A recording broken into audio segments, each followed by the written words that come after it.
السلام عليكم ورحمة الله وبركاته. الحمد لله نحمده ونستعينه ونستغفره ونؤمن به ونتوكل عليه ونعوذ بالله من شرور أنفسنا ومن سيئات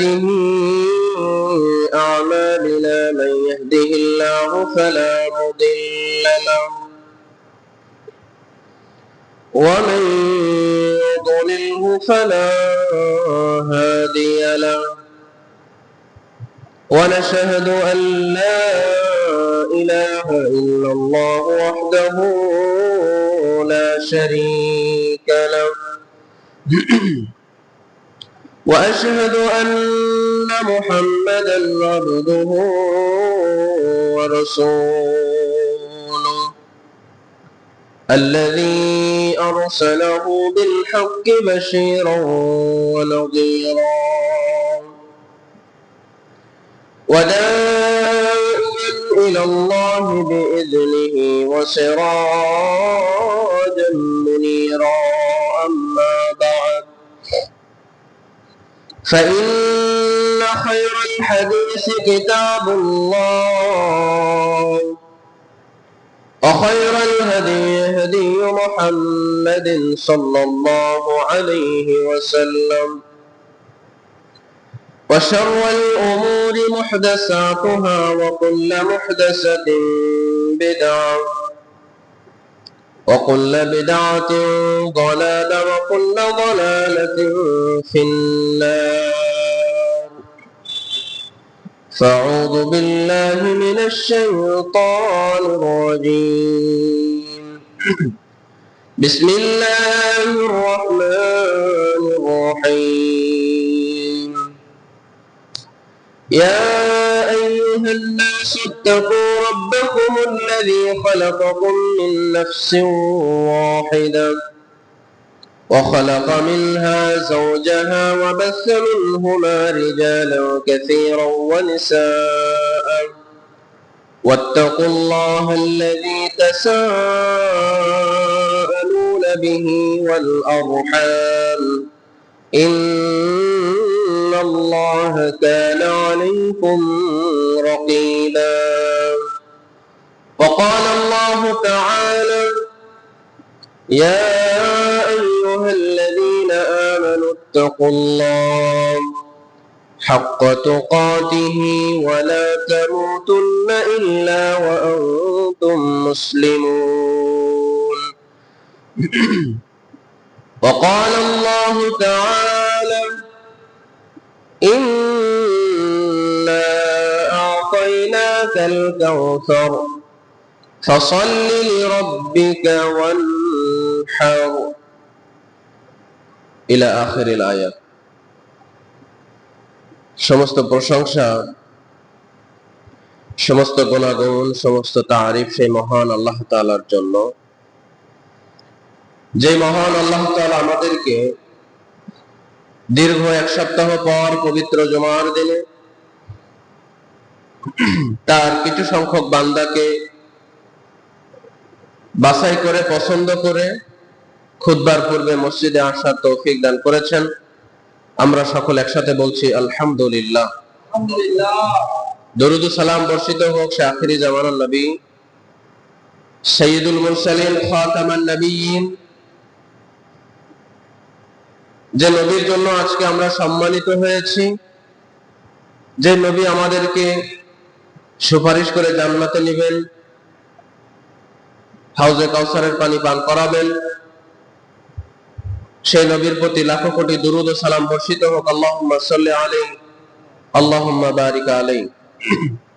সম্মানিত উপস্থিতি, আমরা সকলেই অবগত হয়েছি কিছুদিন পরে আমাদের গুরুত্বপূর্ণ একটা ইবাদত কুরবানি অনেক নিকটবর্তী হয়ে আসছে। আল্লাহ সুবহানাহু ওয়া তাআলা যদি আমাদেরকে সামর্থ্য দেন, সুযোগ করে দেন। আল্লাহ সুবহানাহু ওয়া তাআলা যদি আমাদেরকে সেই পর্যন্ত বাঁচিয়ে রাখেন তাহলে আমরা কুরবানি করব ইনশাআল্লাহ। আল্লাহ তাআলা আমাদেরকে কবুল করুক, বলেন আমিন। আল্লাহ তাআলা আমাদের কুরবানিকে কবুল করুক, বলেন আমিন। সম্মানিত উপস্থিতি, কুরবানির ইতিহাস অনেক বড় একটা ইতিহাস। আপনারা অসংখ্য মানুষ এগুলো জানে। ইব্রাহিম আলাইহিস সালাতু ওয়াস সালামের সন্তান হচ্ছে না, আল্লাহ সুবহানাহু ওয়া তাআলা একটি সন্তান দিলেন। তারপরেও তিনি সেটা স্বপ্নে দেখছেন যে তিনি জবাই করছেন। মিনা প্রান্তরে যাওয়ার সময়, মিনা প্রান্তরে নিয়ে তাকে জবাই করার সময় উপর করে শোয়ালেন। তারপরে পিছন থেকে আল্লাহ সুবহানাহু ওয়া তাআলা ডেকে বলছেন, হে ইব্রাহিম, তুমি সফল হয়েছো। সেখান থেকে আমাদের কুরবানি, তবে এর পূর্বেও কুরবানি ছিল। হযরত আদম আলাইহিস সালাতু ওয়াস সালামের দুইটা সন্তান হাবিল এবং কাবিলের ঘটনা আপনারা জানেন। হাবিল ও কাবিল কুরবানি করেছিল। হাবিলের কুরবানি কবুল হয়েছে, কাবিলের কুরবানি কবুল হয়নি। এজন্য কাবিল বলছে তোমাকে হত্যা করব। সেখান থেকেও আমাদের কুরবানির প্রচলনটা এসেছে। আর তখন কুরবানি কবুলের নিদর্শন ছিল আসমান থেকে আগুন এসে যে গোশতটা নিয়ে যাবে সেটা গ্রহণ হবে, আর যেটা আগুন স্পর্শ করবে না সেটা গ্রহণ হবে না, সেটা আল্লাহর দরবারে কবুল হবে না। কিন্তু সেটা আমাদের মাঝ থেকে এখন উঠিয়ে নেওয়া হয়েছে আল্লাহ সুবহানাহু ওয়া তাআলার সন্তুষ্টি অর্জনের জন্য। আল্লাহ সুবহানাহু ওয়া তাআলার সন্তুষ্টির জন্য আমাদের কুরবানি করতে হবে। আমরা সারা বছর গোশত খেয়ে থাকি, কুরবানি যেন না হয় যে গোশত খাওয়ার জন্য, মানুষ দেখানোর জন্য কুরবানি করেছি। আল্লাহ তাআলা আমাদের সকলকে বোঝার তৌফিক দান করুক, বলেন আমিন। কুরবানি হচ্ছে আল্লাহর নৈকট্য লাভের একটি অন্যতম মাধ্যম, শ্রেষ্ঠ মাধ্যম। এতে ইব্রাহিম আলাইহিস সালাতু ওয়াস সালামের সুন্নাহ আদায়ের সাথে সাথে প্রিয় নবী মুহাম্মদ রাসূলুল্লাহ সাল্লাল্লাহু আলাইহি ওয়াসাল্লামের সুন্নাহ বাস্তবায়ন হচ্ছে। কেননা তিনি নিজে কুরবানি করেছেন, তার উম্মতদের জন্য অনুসরণের জন্য বলেছেন। রাসূলুল্লাহ সাল্লাল্লাহু আলাইহি ওয়াসাল্লাম তিনি সব সময় কুরবানি করতেন এবং তার উম্মতদেরকে কুরবানি করার জন্য আদেশ করেছেন। আপনাদের মাঝে কিছু মাসআলা নিয়ে উপস্থিত হয়েছে। এই মাসআলাগুলো আপনাদের সামনে উপস্থাপন করার চেষ্টা করব ইনশাআল্লাহ। সবাই আলোচনাটা মনোযোগ দিয়ে শুনবেন। কুরবানির আলোচনাগুলো অনেক বেশি গুরুত্বপূর্ণ। আপনার কুরবানি হচ্ছে কি হচ্ছে না, আপনার কুরবানি যে দিচ্ছেন এটা আল্লাহ খুশি হচ্ছে কি হচ্ছে না, আপনি যে কুরবানি করছেন এটা শুধু কি গোশত খাওয়া হচ্ছে নাকি আল্লাহ তাআলা কবুল করছেন, এগুলো আপনার আমার জানার প্রয়োজন আছে। এক নম্বর মাসআলা, কুরবানি করা ওয়াজিব নাকি সুন্নাহ। এ ব্যাপারে অনেক কথা হয়েছে। কুরবানি করা ওয়াজিবও নয়, ফরজও নয়, এটা হচ্ছে একটি সুন্নাত ইবাদত। মানুষ ফরজ এবং ওয়াজিব মনে করবে বিধায় আবু বকর রাদিয়াল্লাহু তাআলা আনহু, ওমর রাদিয়াল্লাহু তাআলা আনহু তিনিও কিছু কিছু সময় কুরবানি করেননি মানুষকে শিক্ষা দেওয়ার জন্য। কেননা ফরজ ইবাদত তো এটা বাদ দেওয়া যাবে না, ওয়াজিব ইবাদত এটা বাদ দেওয়া যাবে না। মানুষ যেন মনে না করে যে কুরবানি হচ্ছে একটা ফরজ এবং ওয়াজিব, এজন্য ওমর রাদিয়াল্লাহু তাআলা আনহু, আবু বকর রাদিয়াল্লাহু তাআলা আনহু তারা মাঝে মধ্যে কুরবানি করতেন না। তারা মাঝে মধ্যে ছেড়ে দিয়েছেন মানুষকে শিক্ষা করার জন্য, যে মানুষ যেন মনে না করে যে এটা ফরজ এবং ওয়াজিব। এটা একটা সুন্নাত ইবাদত, তবে এটা গুরুত্বপূর্ণ সুন্নাত। প্রত্যেকটা মানুষের জন্য যাদের সামর্থ্য আছে, এটা একটা গুরুত্বপূর্ণ সুন্নত। এই সুন্নতের দোহাই দিয়ে যেন কোনো মানুষ কুরবানি থেকে বঞ্চিত না হয়, এটা হচ্ছে সালফে সালেহিন তারা ঘোষণা করে দিয়েছেন যে এটাকে সুন্নত বলে যেন কোনো মানুষ এটাকে কাটিয়ে না দেয়, যেটা তো সুন্নত, কুরবানি না করলে সমস্যা নাই, কিন্তু এটা হচ্ছে একটা গুরুত্বপূর্ণ সুন্নত। আপনার সামর্থ্য থাকা সত্ত্বেও যদি কোনো মানুষ এই কুরবানি না করে, রাসূলুল্লাহ সাল্লাল্লাহু আলাইহি ওয়াসাল্লাম বলছেন সেজন্য আমার ঈদগাহে ঈদের সালাত পড়তে না আসে। আল্লাহ সুবহানাহু ওয়া তাআলা আমাদের সকলকে বোঝার তৌফিক দান করুক, বলেন আমিন। দ্বিতীয় নম্বর মাসআলা, সফর অবস্থায় কুরবানি করার বিধান কি? আপনি কোথাও সফরে গিয়েছেন অথবা আপনি কোথাও বের হয়েছেন, এই অবস্থায় কুরবানির সময় এসে গেছে, আপনি কুরবানি করবেন কি করবেন না? রাসূলুল্লাহ সাল্লাল্লাহু আলাইহি ওয়াসাল্লাম তিনি বলেছেন সামর্থ্য থাকলে তুমি সফরে কুরবানি করো। জাবের রাদিয়াল্লাহু তাআলা আনহু তিনি বলেন, আমরা রাসূলুল্লাহ সাল্লাল্লাহু আলাইহি ওয়াসাল্লামের সাথে হুদায়বিয়ার সন্ধির সফরে ছিলাম। এমত অবস্থায় কুরবানির ঈদ উপস্থিত হয়ে গেল, আমরা বাড়ি ফিরতে পারিনি। এমত অবস্থায় একটি গরুতে 7 জন ও একটি উটে 7 জনে কুরবানিতে শরীক হই। আজকে আমাদের বর্তমান সমাজের মধ্যে 7 ভাগে কুরবানি যে রীতি রেওয়াজ আছে, এটা হচ্ছে এই সফরের সাথে সম্পৃক্ত। রাসূলুল্লাহ সাল্লাল্লাহু আলাইহি ওয়াসাল্লাম মুকিম অবস্থায় 7 জনে কুরবানি দিতে বলেছেন এরকম হাদিস নেই।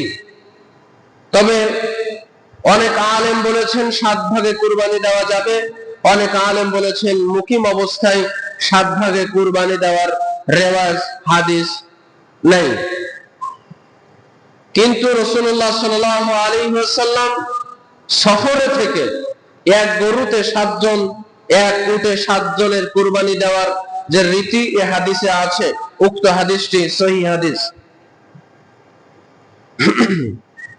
ইমাম আযম মৃত্যু 456 হিজরিতে তিনি বলেন, কুরবানির ব্যাপারে মুকিম ও মুসাফিরের মধ্যে কোনো পার্থক্য নেই। তাই রাসূলুল্লাহ সাল্লাল্লাহু আলাইহি ওয়াসাল্লামের হাদিসকে বিপরীতে যদি কেউ আমল করে তা কখনো গ্রহণযোগ্য হবে না। ইমাম নজির হুসাইন দেহলভী রাহিমাহুল্লাহ, তার মৃত্যু হয়েছে 1902 হিজরিতে, তিনি বলছেন কুরবানি দেওয়া ব্যক্তিকে যাকাত দেওয়া ব্যক্তির সাথে মুকিম হওয়া এবং মুসাফির না হওয়ার শর্তে ব্যাপারে কোনো দলিল পাওয়া যায় না, বরং মুসাফির কুরবানি করার ব্যাপারে হাদিসে ফিকহের বিপরীতে দলিল পাওয়া যায়। যেমন ইমাম বুখারী রাহিমাহুল্লাহ তিনি বলছেন মুসাফিরের কুরবানি করার ব্যাপারে একটি অনুচ্ছেদ রচনা করা হয়েছে যে মুসাফির অবস্থায় কোনো মানুষ যদি মুসাফির থাকে তাহলে সে 7 ভাগে কুরবানি দিতে পারবে, একটা গরুতে 7 জন দিতে পারবে। অনেক আলেম ওলামা আজকে মন্তব্য করছেন যে 7 পরিবার থেকে 7টা জান কুরবানি করতে হবে, 7টা আত্মা কুরবানি করতে হবে। একটা আত্মা দিয়ে 7টা পরিবার নয়, 7টা আত্মা দিয়ে 7টা পরিবার। অনেক আলেম এটা মন্তব্য করছেন। তৃতীয় নম্বর মাসআলা, মৃত ব্যক্তির নামে আজকে বর্তমান সমাজে অনেক রীতি রেওয়াজ দেখা যাচ্ছে মৃত ব্যক্তির নামে কুরবানি। এ ব্যাপারে কথা হচ্ছে মৃত ব্যক্তির পক্ষ থেকে কুরবানি করার কোন সহিহ হাদিস নেই। সমাজের মধ্যে আমাদের চলছে বাবা বলে গেছে, মা বলে গেছে, এই রীতি চলছে, কিন্তু মৃত ব্যক্তির নামে যে রীতি আছে যে কুরবানি করতে হবে, এই রেওয়াজ হাদিসে কোথাও নেই যে মৃত ব্যক্তির নামে কুরবানি করতে হবে। কেননা মৃত ব্যক্তি সে আর আমাদের পরিবারের সদস্য নয়, মৃত ব্যক্তি আমাদের পরিবারের সদস্য নয়। তবে একটা হাদিস আছে আবু দাউদে, যে হাদিসটা অনেকে যায়ীফ বলেছেন, দুর্বল বলেছেন। হাদিসটি হলো আনাস রাহিমাহুল্লাহ তিনি বলেন, আমি আলী রাদিয়াল্লাহু তাআলা আনহুকে 2টি দুম্বা কুরবানি করতে দেখে জিজ্ঞেস করলাম, হে আলী, এটা কি ব্যাপার, এটা কিসের জন্য? তিনি বলছেন যে রাসূলুল্লাহ সাল্লাল্লাহু আলাইহি ওয়াসাল্লাম তার পক্ষ থেকে আমাকে কুরবানি করার জন্য ওসিয়ত করেছেন, তাই আমি তার পক্ষ থেকে কুরবানি করছি। উক্ত হাদিসের ব্যাপারে আল্লামা আব্দুর রহমান মুবারকপুরী রাহিমাহুল্লাহ, যার মৃত্যু 1353 হিজরিতে, তিনি বলছেন মৃত ব্যক্তির পক্ষ থেকে কুরবানি করার যে ব্যাপার রয়েছে, আমি তার কোন সহি মারফু জাল হাদিসও দুনিয়াতে দেখিনি। তাহলে মৃত ব্যক্তির নামে যে কুরবানি হচ্ছে, এই কুরবানি করা যাবে না। মৃত ব্যক্তির নামে যে কুরবানি হচ্ছে, এই কুরবানি কখনো জায়েজ হবে না। তবে ইমাম আব্দুর রহমান মুবারকপুরী রাহিমাহুল্লাহ তিনি একটি মন্তব্য করেছেন। তিনি বলছেন, উহিব্বু আন ইয়াতাসাদ্দাকা, কোন মানুষ যদি মৃত ব্যক্তির নামে কোনো কিছু পশু জবাই করে সেটা সাদাকা করে দেয়, তাহলে সেটা পক্ষে আমি আছি। কিন্তু আন্নাহু ওয়ালা ইউদাহিয়া, কেননা আমি কুরবানি করার পক্ষে নেই। তাহলে কোন মানুষ যদি কুরবানির দিন একটা গরু কুরবানি করলো, একটা গরু জবাই করলো, তার বাবা মা মৃত্যুবরণ করেছে, সে যদি সাদাকার উদ্দেশ্যে সেটা জবাই করে, তাহলে এতে কোনো সমস্যা নাই।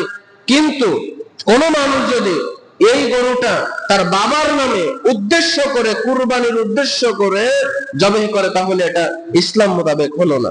বোঝাতে পারেনি মনে হয়। আপনি ঈদের দিনই জবাই করেন, তবে এটা সাদাকার নিয়তে থাকতে হবে, সাদাকার উদ্দেশ্যে থাকতে হবে, কুরবানির উদ্দেশ্য করা যাবে না। কেননা মৃত ব্যক্তি আমাদের পরিবারের কোন সদস্য নয়, সে মৃত্যুবরণ করে আমাদের মাঝ থেকে, দুনিয়া থেকে সে বিদায় নিয়ে চলে গেছেন।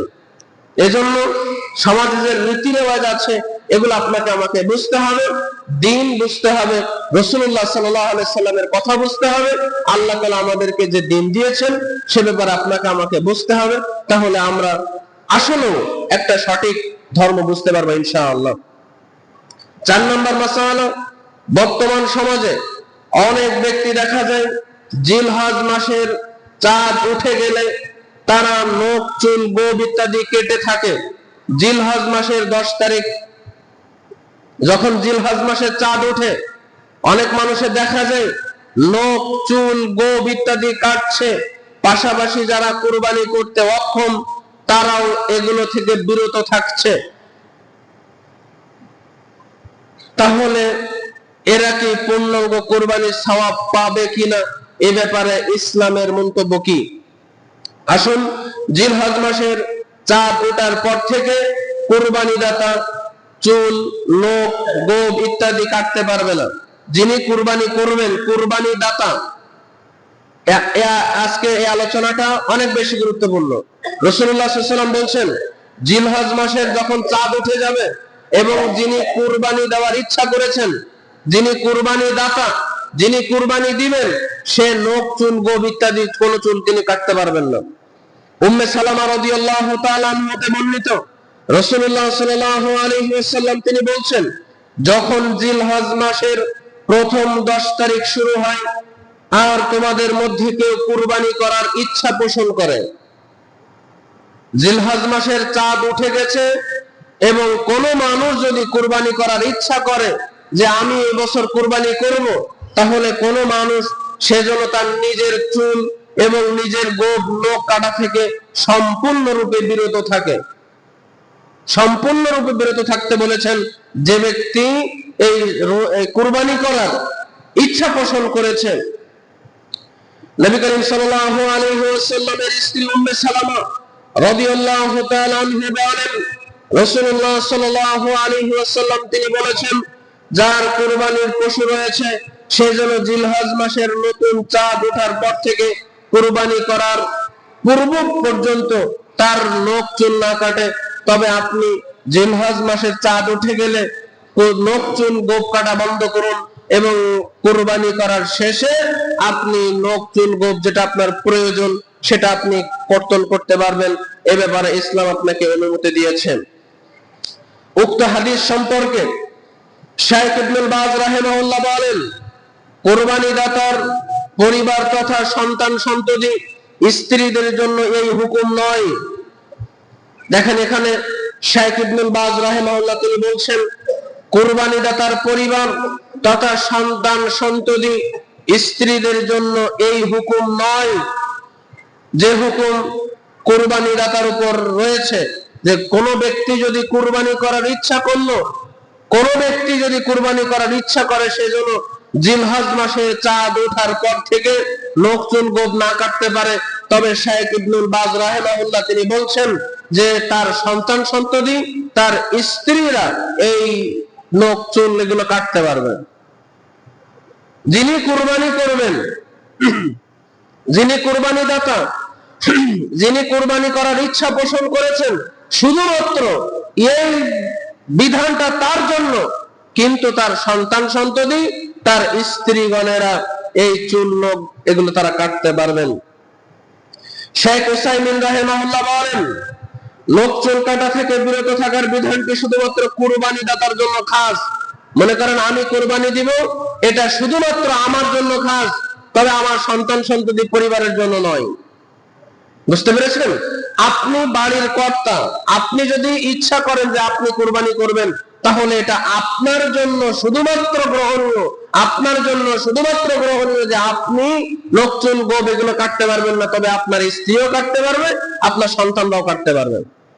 এটা সৌদি আরবের উলামা মাশায়েখ তারা বলছেন, শেখ ইবনে বাজ রাহিমাহুল্লাহ এবং শেখ উসাইমিন রাহিমাহুল্লাহ যে কথা বলছিলেন। 5 নম্বর মাসালা, কোন পশু, কোন প্রকৃতির পশু দ্বারা কুরবানি করা যায়, বৈধ, এবং কুরবানির পশুর বয়স কত বছর হলে কুরবানি করা যায়, পশুর দুধ ভাঙার পরে নতুন যে দাঁত ওঠে এটা কি শর্ত কিনা, কোন প্রকারের পশু দিয়ে কুরবানি করা যায় এবং কত বছর বয়স হলে সেই পশু দ্বারা কুরবানি করা যায়, এবং একটা শর্ত রয়েছে, শর্তটা হচ্ছে পুরাতন দাঁত পড়ে গিয়ে নতুন দাঁত ওঠা এটা কি শর্ত কিনা। উত্তরে আসেন, সাধারণত 3 প্রকার প্রাণী দ্বারা কুরবানি বৈধ। কয় প্রকার? 3 প্রকার। 1 নাম্বার হচ্ছে উট, উট দিয়ে আপনি কুরবানি করতে পারবেন। 2 নাম্বার গরু দিয়ে আপনি কুরবানি করতে পারবেন। 3 নাম্বার আপনি ছাগল দিয়ে আপনি কুরবানি করতে পারবেন। তবে দুম্বা এবং ভেড়া এগুলো ছাগলের মধ্যে পড়ে যায়, এজন্য এগুলো আর প্রকার করেনি। তবে আপনি 3 ধরনের পশু দিয়ে কুরবানি করতে পারবেন, 1 উট দিয়ে, 2 গরু দিয়ে, 3 ছাগল দিয়ে। এই দুম্বা এবং ভেড়া এগুলো এই ছাগলের মধ্যে পড়ে যায়। এর বাহিরে অন্য পশু দিয়ে কুরবানি করার প্রমাণ, যেমন মহিষ আছে, তবে এই মহিষের ব্যাপারে কুরবানি করার প্রমাণ রাসূলুল্লাহ সাল্লাল্লাহু আলাইহি ওয়াসাল্লাম এবং তার সাহাবীদের থেকে পাওয়া যায় না। কুরবানি করা উট দিয়ে, গরু দিয়ে, ছাগল দিয়ে, দুম্বা দিয়ে, ভেড়া দিয়ে এগুলোর প্রমাণ আছে, তবে মহিষ দিয়ে কুরবানি করার কোনো প্রমাণ রাসূলুল্লাহ সাল্লাল্লাহু আলাইহি ওয়াসাল্লাম থেকে এবং তার সাহাবীদের থেকে প্রমাণ আসেনি। আসুন আমরা কেমন পশু কুরবানি করব? রাসূলুল্লাহ সাল্লাল্লাহু আলাইহি ওয়াসাল্লাম বলছেন, ইস্তিসনামুহা ওয়া ইস্তিহসানুহা, তোমরা মোটা তাজা পশু দিয়ে কুরবানি করো, জীর্ণ শীর্ণ পশু দিয়ে কুরবানি করা থেকে বিরত থাকো। তবে আকিকা এবং কুরবানি এক নয়। আকিকা হচ্ছে আপনি যেমন একটা পশু এনে কুরবানি জবাহ করে দেন, কিন্তু কুরবানির ব্যাপারে আপনাকে শর্ত আছে, কুরবানি করতে হবে হিষ্টপুষ্ট, ভালো, মোটা তাজা, সব থেকে ভালো, পছন্দনীয় এরকম একটা ভালো পশু কুরবানি করতে হবে। এদিকে আপনাদের খেয়াল রাখা উচিত। যেমন রাসূলুল্লাহ সাল্লাল্লাহু আলাইহি ওয়াসাল্লাম তিনি বলছেন, 4 ধরনের পশু কুরবানি করা নাজায়েজ। কয় ধরন? 4 ধরন। 1 নাম্বার হচ্ছে স্পষ্ট খোঁড়া। আপনি বাজারে গিয়েছেন, দেখতেছেন যে পশুটা হাঁটতে পারছে না, স্পষ্ট খোঁড়া, সামনাসামনি দেখতে পাচ্ছেন, এই 1 ধরনের পশু কুরবানি করা নাজায়েজ।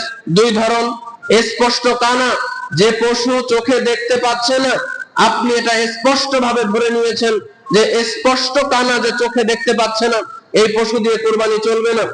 3 নাম্বার স্পষ্ট রোগী, যে গরু স্পষ্ট রোগী, আপনি দেখতে পাচ্ছেন যে তার রোগ হয়েছে, সে ঠিক মতো খাচ্ছে না, সে ঠিক মতো উঠতে পারছে না, সে ঠিক মতো বসতে পারছে না, স্পষ্ট রোগী যেটা আপনি ধরতে পেরেছেন তার রোগ হয়েছে, এই পশু দিয়ে কুরবানি চলবে না।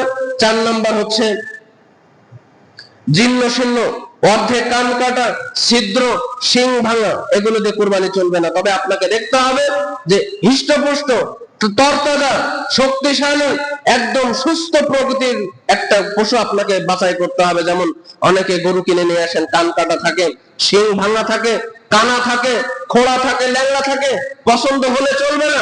এগুলো রাসূলুল্লাহ সাল্লাল্লাহু আলাইহি ওয়াসাল্লাম বলছেন তোমরা এগুলো দিয়ে কুরবানি করো না, যেগুলো স্পষ্ট কানা, স্পষ্ট জীর্ণশীর্ণ, স্পষ্ট রোগী, স্পষ্ট তারপরে হচ্ছে আপনার খোড়া, যেগুলো আপনি স্পষ্ট ধরতে পারছেন, এগুলো দিয়ে কুরবানি হবে না। আপনি বাজার থেকে একবারে পরিপূর্ণ সুস্থ একটা পশু দিয়ে আপনাকে কুরবানি করতে হবে। যদি একটা খোড়া পশু আপনার পছন্দ হয়ে যায়, দামে বনে যায়, তারপরে সেটা আপনি কিনতে পারবেন না, তারপরে সেটা আপনি কি করতে পারবেন না, কিনতে পারবেন না।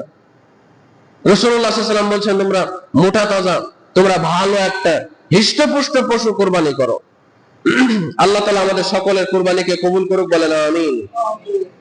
বর্তমান মাসআলা 6, বর্তমান কুরবানির সাথে আকিকার কথা প্রচলন আছে। এই কথা কি শরীয়ত সম্মত কিনা? উত্তর, কুরবানির সাথে আকিকা করার কোনো দলিল নেই। সমাজের মধ্যে অনেক মানুষ দেখবেন আছে যারা কুরবানির সাথে আকিকা করছে, কিন্তু এই আকিকা আর কুরবানি এক নয়, দুইটা ইবাদত। আপনার সন্তান হয়েছে, 7 দিনের দিনই আপনাকে আকিকা করতে হবে, 7 দিনের দিনই আপনাকে আকিকা করতে হবে। তবে যদি আপনার সন্তান এমন দিন হয় যে 7 দিন ঈদের দিন পড়ছে, তাহলে আকিকার জন্য আলাদা পশু কিনতে হবে। কিন্তু এই কুরবানির সাথে আকিকা চলবে না, এই রীতি রেওয়াজ ইসলামের মধ্যে নেই যে আকিকার সাথে কুরবানি, এটা চলবে না। যদি আপনার সন্তান ঈদের 1 সপ্তাহ আগে হয়, কুরবানি ঈদের দিন 7 দিন হয়, তাহলে আকিকার জন্য আলাদা পশু কিনতে হবে। এটা আপনারা সবাই মাথায় রাখবেন। 7 নম্বর মাসআলা, যেটা সমাজের মধ্যে দেখা যায়, কোন পশু জবেহ কিংবা কুরবানির সময় এলে সমাজে একটি কথা শোনা যায়, মহিলারা কোনো পশু জবেহ করা কিংবা কুরবানি করতে পারবে না, এই কাজ শুধুমাত্র পুরুষের জন্য। আসলে বিষয়টি সত্যটা কতটুকু? ইসলামের ব্যাপারে বলছে কুরবানির পশু জবেহ করার জন্য নারী পুরুষের মাঝে কোনো ভেদাভেদ নেই। যদি নারী জবেহ করার সক্ষমতা রাখে, যদি নারী জবেহ করার জন্য সে সাহস রাখে, তাহলে কুরবানি একজন নারীও করতে পারবে। বুঝাতে পারেনি মনে হয়। কিন্তু নারী পুরুষের মধ্যে কোনো ভেদাভেদ রাখা যাবে না। এমনও নারী আছে, অনেক সাহসী নারী, অনেক নারী আছে যার রক্ত দেখলে মাথা ঘুরে পড়ে যায়। রাসূলুল্লাহ সাল্লাল্লাহু আলাইহি ওয়াসাল্লাম এটাই বোঝাতে চেয়েছেন যে কোনো ভেদাভেদ রাখা যাবে না। কোনো নারী যদি সাহসী নারী হয় আর সে যদি কুরবানি করতে পারে, তাহলে নারী কুরবানি করতে পারবে। কিন্তু সমাজের মধ্যে এমন প্রচলন আছে, নারীরা জবেহের কাছে আসতে পারবে না, জবেহ করতে পারবে না। 8 নম্বর মাসআলা, বর্তমানে অনেক ঈদুল আজহার সালাতের পূর্বে পানাহার না করাকে সিয়াম মনে করে। উক্ত ধারণাটা কি সঠিক? এই ব্যাপারে উত্তর হচ্ছে উক্ত ধারণা সঠিক নয়। ঈদুল আজহার দিন না খেয়ে থাকাকে সাওয়াম বলা এবং ঈদগাহে থেকে এসে ইফতার করা, এসে যে পশুর গোশত দিয়ে ইফতার করা, এটা কোনো দলিল নেই। যেমন রাসূলুল্লাহ সাল্লাল্লাহু আলাইহি ওয়াসাল্লাম ঈদুল ফিতরের দিন তিনি বেজোড় খেজুর খেয়ে ঈদগাহে যেতেন, ঈদুল ফিতরের দিন, রোজার ঈদে। আর কুরবানির ঈদে রাসূলুল্লাহ সাল্লাল্লাহু আলাইহি ওয়াসাল্লাম তিনি না খেয়ে যেতেন এবং এসে তিনি পশুর গোশত দিয়ে তিনি রুটি খেতেন। তবে এই ঈদের দিন কোন মানুষ যদি না খেয়ে থাকে আর ঈদের সালাতের পরে এসে কোন মানুষ যদি খায়, এটাকে রোজা বলা যাবে না, ইফতার বলা যাবে না। এটা রাসূলুল্লাহ সাল্লাল্লাহু আলাইহি ওয়াসাল্লাম করেছেন। তিনি ঈদুল আজহার দিন না খেয়ে ঈদগাহে যেতেন এবং তিনি এসে তার পশু কাটার পরে এই পশুর গোশত দ্বারা তিনি একটু খাবার খেতেন। তবে এটাকে সিয়াম বলা যাবে না। আবার ঈদের পরে গোশত খেয়ে খালি পেটে খেয়ে এটাকে ইফতার বলা যাবে না, কারণ এগুলোর ব্যাপারে শরীয়তে কোনো বিধান নেই। 9 নম্বর মাসআলা, গরু বা উট ভাগে কুরবানি দেওয়া যাবে কি? যে কথা বলছিলাম প্রথমে, একবারে প্রথম থেকে 2-3 নম্বর মাসআলা যেটা বলছিলাম, রাসূলুল্লাহ সাল্লাল্লাহু আলাইহি ওয়াসাল্লাম তিনি যখন হুদায়বিয়ার সন্ধিতে ছিলেন, সফরে ছিলেন, তখন ঈদ এসে গেল এবং রাসূলুল্লাহ সাল্লাল্লাহু আলাইহি ওয়াসাল্লাম তিনি বলছেন তোমরা একটি গরুতে 7 জন ভাগে কুরবানি দাও আর একটি উটে তোমরা 7 জন ভাগে কুরবানি দাও। এটা হচ্ছে সফরের সাথে সম্পৃক্ত, তবে মুকিম এবং সফর এক নয়। মুকিম এবং সফর কি নয়? এক নয়। কিন্তু বর্তমান সমাজে দেখেন 7 ভাগে কোরবানি দিচ্ছে, নামাজি হোক, বেনামাজি হোক, সুদখোর হোক, ঘুষখোর হোক, কোন নীতি নেই। ভাই আপনি সারা বছর তো গোশত খাচ্ছেন, সারা বছর গোশত খাচ্ছেন, আপনি আল্লাহকে খুশি করার জন্য কোরবানি করুন। নামাজিও সুদখোরের সাথে কোরবানি করছে, বেনামাজিও নামাজির সাথে কোরবানি করছে, এই ইবাদতটা কেমন জানি উলটপালট হয়ে গেছে। কিন্তু এই কুরবানি সমর্থ থাকা সত্ত্বেও যদি কুরবানি না করেন তো কিন্তু রাসূলুল্লাহ সাল্লাল্লাহু আলাইহি ওয়াসাল্লাম ঈদগাহে যেতে নিষেধ করেছেন। আপনাকে কুরবানির জন্য এমন ব্যক্তি বাছাই করতে হবে, এমন ব্যক্তি নির্ণয় করতে হবে যে ব্যক্তি একদম সলিড, যার ইনকাম সলিড, যে 5 ওয়াক্ত সালাত পড়ে, আল্লাহর বিধান মোতাবেক চলে, এরকম ব্যক্তি আপনাকে বাছাই করতে হবে। এখন বলবেন হুজুর আমি তো পাচ্ছি না, তো আপনাকে একাকে কুরবানি করতে হবে, নতুবা আপনি কুরবানি করেন না। কেন? রাসূলুল্লাহ সাল্লাল্লাহু আলাইহি ওয়াসাল্লাম এই উমর রাদিয়াল্লাহু তাআলা আনহু এবং আবু বকর রাদিয়াল্লাহু তাআলা আনহু তারা মাঝে মধ্যে কুরবানি ছেড়ে দিয়েছেন, কেননা এটাকে যেন মানুষ ফরজ এবং ওয়াজিব মনে না করে। আপনি খুঁজে মানুষ বের করেন, ভালো মানুষ, সলিড মানুষ, যার টাকায় হালাল রয়েছে, যে 5 ওয়াক্ত সালাতি, কারণ বেনামাজি তো সে মুসলিমই না, তার সাথে আবার কিসের কুরবানি?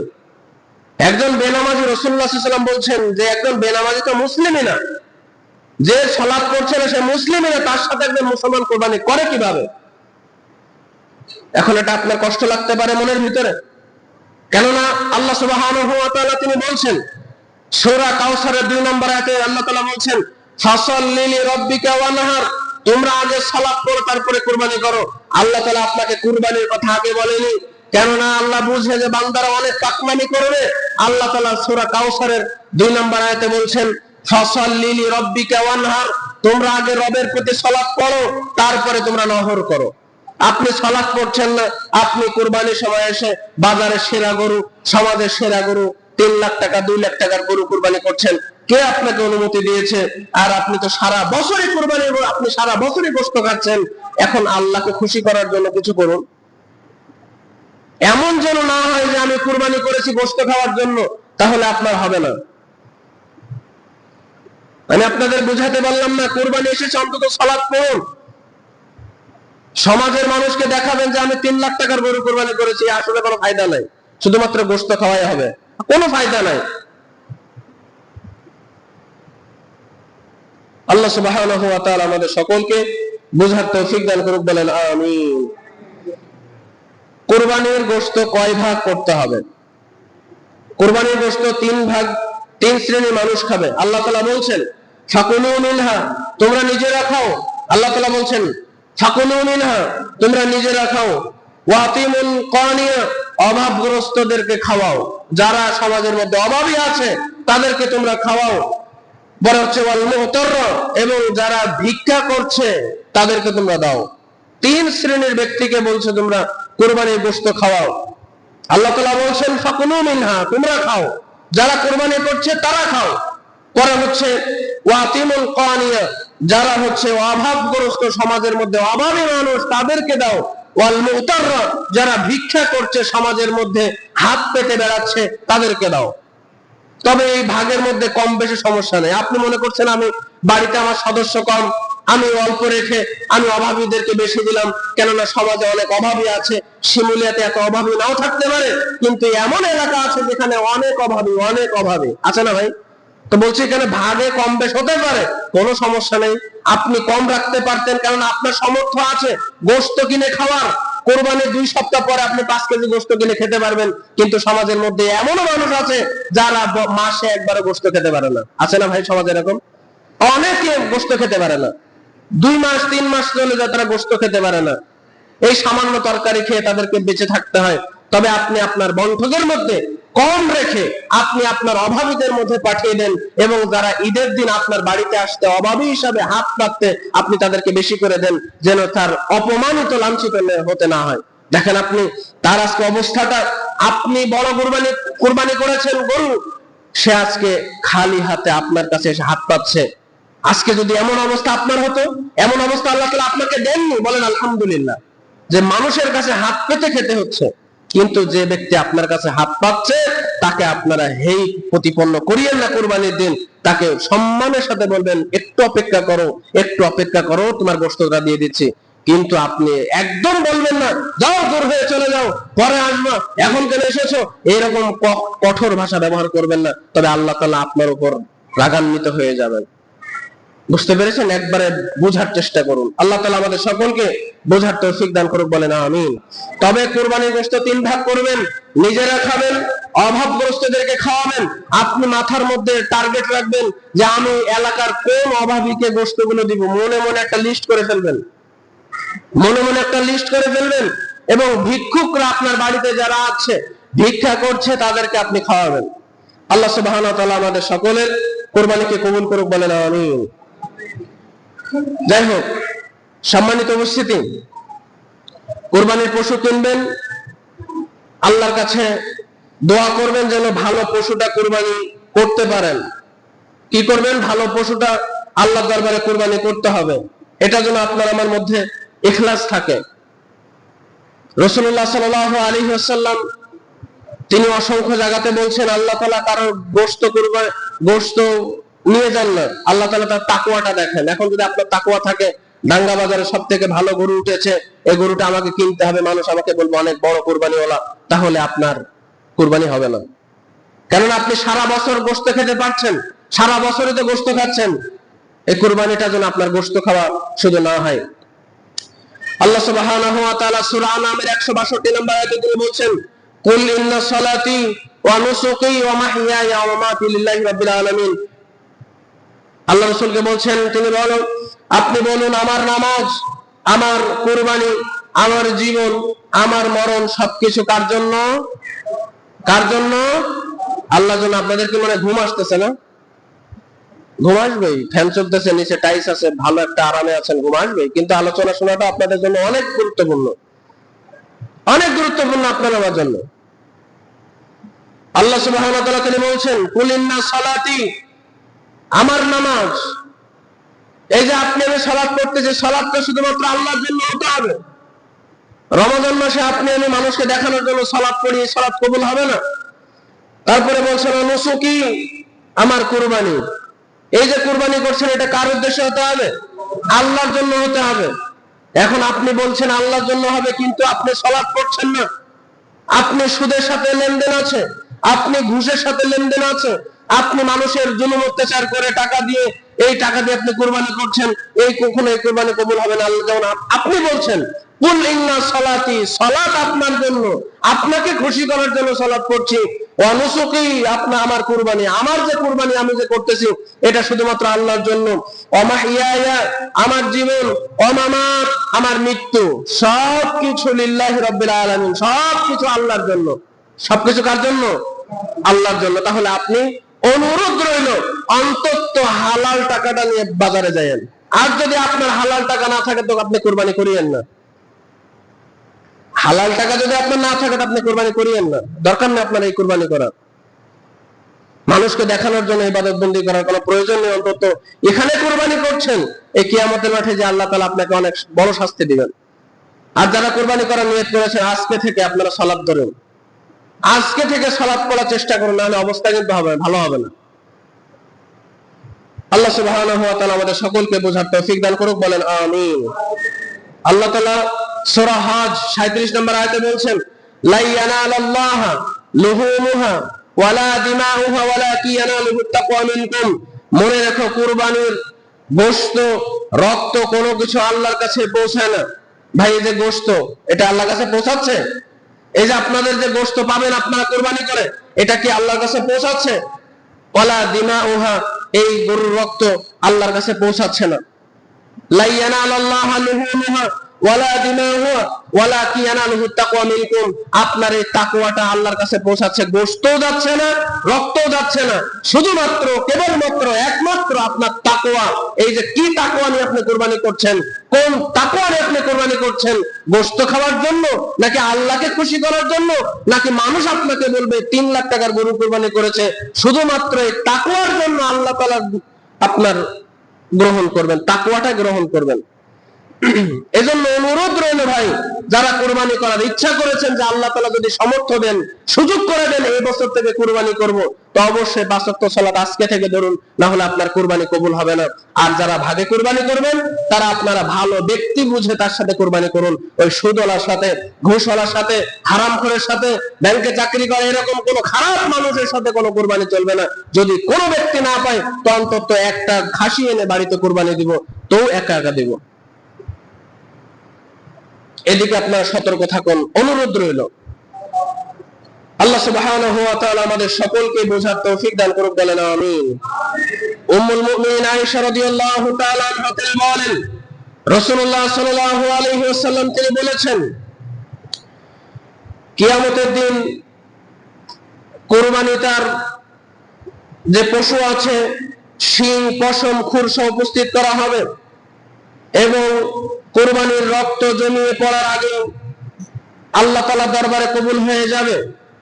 আপনার যদি তাকওয়াটা ভালো থাকে, তাকওয়ার নিয়তটা যদি ভালো থাকে, আল্লাহকে খুশি করার জন্য যদি কুরবানি করে থাকেন, মানুষকে খাওয়ানোর উদ্দেশ্যে যদি কুরবানি করে থাকেন, তাহলে জবেহ করার সাথে সাথে যে রক্তটা পড়ে, এই রক্তটা জমিনে পড়ার আগে আল্লাহ তাআলা এটা কবুল করে নেবেন। বলেন সুবহানাল্লাহ। আপনি হাদিসটা মনে হয় বুঝাতে পারেননি। রাসূলুল্লাহ সাল্লাল্লাহু আলাইহি ওয়াসাল্লাম বলছেন, কোন মানুষের যদি তাকওয়া ঠিক থাকে, টাকা হালাল থাকে, নিয়ত ভালো থাকে, নিয়ত স্পষ্ট থাকে, টাকা হালাল থাকে, তার আল্লাহর প্রতি বিশ্বাস থাকে, আল্লাহকে খুশি করার জন্য কুরবানি করে, তাহলে গরুর গলায়, পশুর গলায় ছুরি চালানোর সাথে সাথে যে রক্তটা বের হয়ে আসে জমিনে পড়ার আগে, এটা আল্লাহর দরবারে কবুল হয়ে যাবে। আপনারা কুরবানি করছেন আল্লাহর কবুল হওয়ার জন্য না? বলেন কবুল হওয়ার জন্য না? তবে নিয়তটা থাকতে হবে স্পষ্ট। আর যদি নিয়ত থাকে স্পষ্ট, সালাত পড়েন, আপনি ভালো কাজ করেন, আল্লাহকে খুশি করার জন্য সালাত এই কুরবানি করেন, তাহলে আপনার এই কুরবানির পশুর রক্ত জমিনে পড়ার আগেই আল্লাহর দরবারে কবুল হয়ে যাবে। বলেন সুবহানাল্লাহ। তাহলে কত গতিতে, কত ভালোভাবে, কত স্পিডে আল্লাহর দরবারে কবুল হয়ে যাচ্ছে দেখেন। যখন ছুরি চালাচ্ছি, প্রথম ছুরি চালানোর সাথে সাথে গরুটা কুরবানি হয়ে যাচ্ছে, সাথে সাথে জমিনে রক্ত পড়ে যাচ্ছে। আর রাসূলুল্লাহ সাল্লাল্লাহু আলাইহি ওয়াসাল্লাম বলছেন, তোমার নিয়ত যদি ভালো থাকে তাহলে জমিনে রক্ত পড়ার আগে আল্লাহর দরবারে কবুল হয়ে যাবে কুরবানি। আল্লাহ সুবহানাহু ওয়া তাআলা আমাদের সকলকে বোঝার তৌফিক দান করুক, বলেন আমিন। আবু হুরায়রা রাদিয়াল্লাহু তাআলা আনহু তিনি বলেন, রাসূলুল্লাহ সাল্লাল্লাহু আলাইহি ওয়াসাল্লাম বলেছেন, যার কুরবানি করার সামর্থ্য আছে কিন্তু সে কুরবানি করে না, তাহলে তাদেরকে বলে দিও তারা যেন মুসলিম ঈদগাহে সালাতের জন্য না আসে।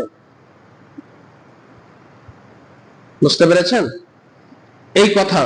রাসূলুল্লাহ সাল্লাল্লাহু আলাইহি ওয়াসাল্লাম বলছেন, যার সামর্থ্য আছে কিন্তু সে কুরবানি করলো না, রাসূলুল্লাহ সাল্লাল্লাহু আলাইহি ওয়াসাল্লাম বলছেন তাদেরকে বলে দিও তারা যেন কোনো মুসলিম ঈদগাহের মধ্যে সালাতের জন্য না আসে। দিনটা সহজভাবে নিয়েন না, একটু বোঝার চেষ্টা করুন, তাহলে দেখবেন আস্তে আস্তে আপনার বুঝে আসবে, দিনের কথাগুলো আপনার বুঝে আসবে। কুরবানি অনেক বড় বিষয়, এগুলো আপনার আবার বুঝতে হবে ভাই। শুধু কুরবানির গোশত খেলে চলবে না। আর কুরবানি যখন পশু কিনবেন তখন যেন এমন না হয় যে বাজারে যে মাপা শুরু করে দিয়েছেন যে এই গরু গোশত কেমন হবে, এরকম যেন না হয় যে 3 মণ 4 মণ 5 মণ গরুটা নিয়ে নে ভালো হবে, অনেকদিন খাওয়া যাবে, অনেকই করা যাবে, এরকম না। যে আমি গরু পছন্দ হয়েছে, আল্লাহর খুশির জন্য হিষ্টপুষ্ট একটা গরু নিয়ে নিলাম বাজার থেকে, শুধুমাত্র এই নিয়তে, এই উদ্দেশ্য হতে হবে। পারবেন না ইনশাআল্লাহ?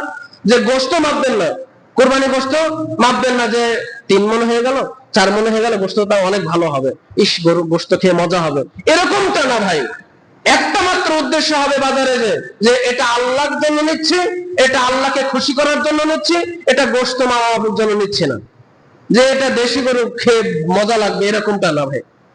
তবে তৎকালীন যে রেওয়াজ ছিল যে আদম আলাইহিস সালামের সময় হাবিল এবং কাবিলের যে ঘটনা ছিল, হাবিলেরটা কবুল হয়ে গেল, কাবিলেরটা কবুল হলো না, তখন রেওয়াজ ছিল গরুর পশু তোমরা একটা পাহাড়ের উপর রাখবা, এই আসমান থেকে আগুন এসে যেটা গ্রহণ করে নিয়ে যাবে সেটা কবুল হয়ে গেল, আর যেটা গ্রহণ করা আগুন গ্রহণ করলো না, সেটা কবুল হলো না, এই নীতি তো আমাদের নেই। গোশত আমাদের থাকছে, সবকিছু আমাদের থাকছে, মাথা পা একবারে পুরা গরু আমাদের থাকছে, তবে আপনার তাকওয়াটা যেন স্পষ্ট হয়।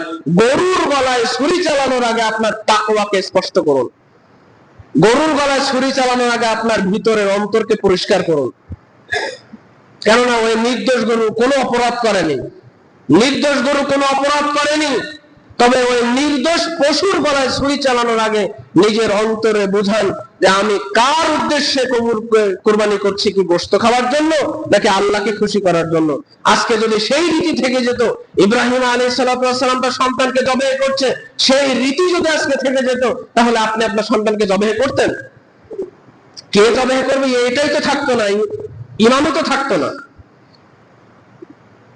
এটা একটা পরীক্ষা ছিল।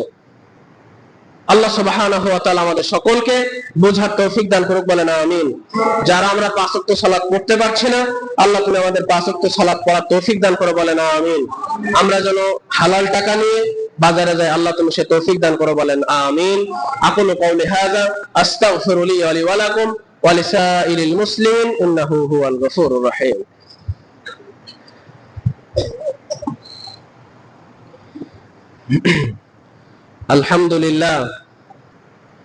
الحمد لله نحمده ونستعينه ونستغفره ونؤمن به ونتوكل عليه ونعوذ بالله من شرور أنفسنا